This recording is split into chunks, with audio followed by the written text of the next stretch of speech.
up for your truth. It'll shape you, because people will respond and object and tell you why you're a fool and a biased moron and why you're ignorant. And then if you listen to them, you'll be just that much less like that the next time you say something. And if you do that for 5 years, you'll be so damn tough and articulate and able to communicate and withstand pressure that you won't even recognize yourself. And then you'll be a force to contend with.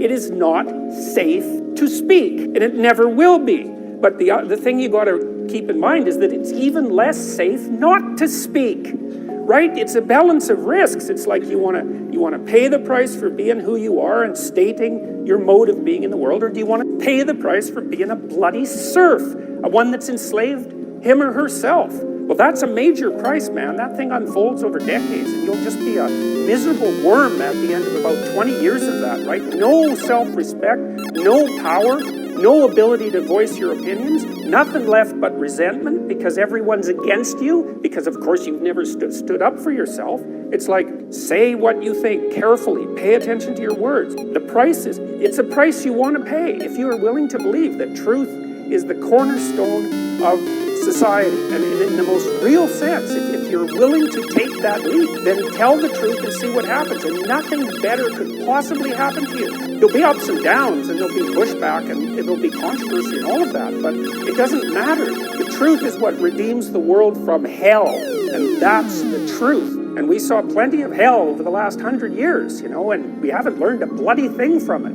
It's like, wake up, tell the truth. Tell the truth, or at least don't lie, and that's a start. And you've got to understand that's a risk. I did a lot of counseling work with people who were coaching work, I guess, with people who were fairly spectacularly successful, and they were usually workaholics. They're the sort of people that were like, they'd work 80 hours a week, just nonstop. That's just what they were like. And one of the things we were always trying to figure out was, well, how much should you work?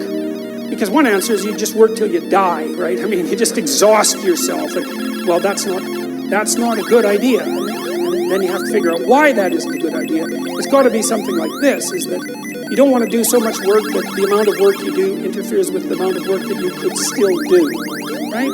Because if you work like mad for 2 weeks and then you have to lie in a hospital bed for a month, that obviously isn't very productive. So you have to figure out how much you can work diligently, and then how much you have to recuperate so that you can get back up and work again. And, that's, people have basically settled on something like this and given it the divine imprimatur.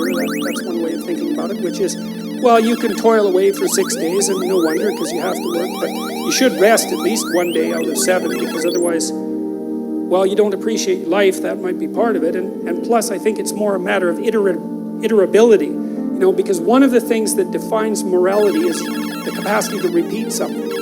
Right? So if something is properly structured in a moral manner, then you can do it over and over and over again without any degeneration. And so that's kind of like a relationship. If your relationship is negotiated, you can continue to negotiate it, and then you can have a relationship that lasts for a long time. You can do it today and next week and next month and next year. You can maintain it across time. And this, I would say, is the wisdom that's being garnered over God only knows what period of time. That's a good thing for modern people to know, because we seem to be, even though, we're very wealthy by historical standards, our capacity to relax isn't exactly what it could be, and I think that's really hard on people. What Panksepp observed, and I think this is a brilliant piece of science, is that, first of all, juvenile male rats in particular like to rough and tumble play. They like to wrestle. And they actually pin each other just like little kids do, or like adult wrestlers do. They pin their shoulders down, and that basically means you win. And so, okay, so that's pretty cool. But what's even cooler, I think, well, there's 3 things. One is the rats will work for an opportunity to get into an arena where they know the play might occur. And so that's one of the scientific ways of testing an animal's motivation, right? So imagine you have a starving rat, and it knows that it's got food down the end of a corridor. You put a little spring on its tail and measure how hard it pulls, and that gives you an indication of its motivational force. Now, imagine the starving rat that's trying to get to some food, and you have a little spring on his tail, and you waft in some cat odor. So now that rat is starving and wants to get out of there.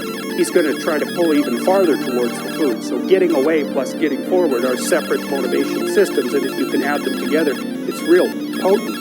And part of the reason why in the future authoring exercise that you guys are going to do as the class progresses, you're asked to outline the place you'd like to end up, which which is your desired future, and also the place that you could end up if you let everything fall apart, is so that your anxiety chases you and your approach systems pull you forward.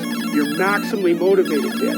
And it's important because otherwise you can be afraid of pursuing the things that you want to pursue, right? And that's very common. And so then the fear inhibits you as the promise pulls you forward, but it makes you weak because you're afraid. You want to get your fear behind you, pushing you. And so what you want to be is more afraid of not pursuing your goals than you are of pursuing them. Very, very helpful.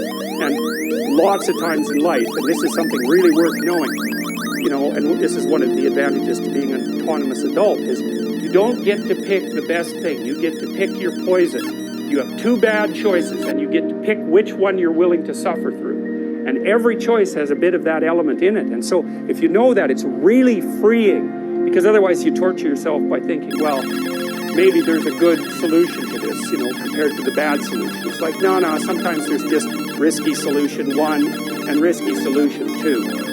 And sometimes both of them are really bad, but you at least get to pick which one you're willing to suffer through, and that actually makes quite a bit of difference, because you're also facing it voluntarily then, instead of it chasing you, and that is an entirely different psychophysiological response. Challenge versus threat, it's not the same, even if the magnitude of the problem is the same. And so putting yourself in a challenging, let's call it mind frame, you can't just do that by magic. Putting yourself in a challenging mind frame is much easier on you psychophysiologically, because you don't go into the generalized stress response to the same degree. And you're activating your exploratory and seeking systems, which are dopaminergically mediated and that involve positive emotion. So if you can face something voluntarily rather than having it chase you, it's way better for you psychophysiologically. So that's partly why, well, it's worthwhile to go find the dragon in its lair instead of waiting for it to come and eat you. So, and especially when you also add the idea that if you go find the dragon in its lair, you might find it when it's a baby instead of a full-fledged bloody monster that is definitely going to take you down. You know, having children, I suppose too, this has been enhanced by my ill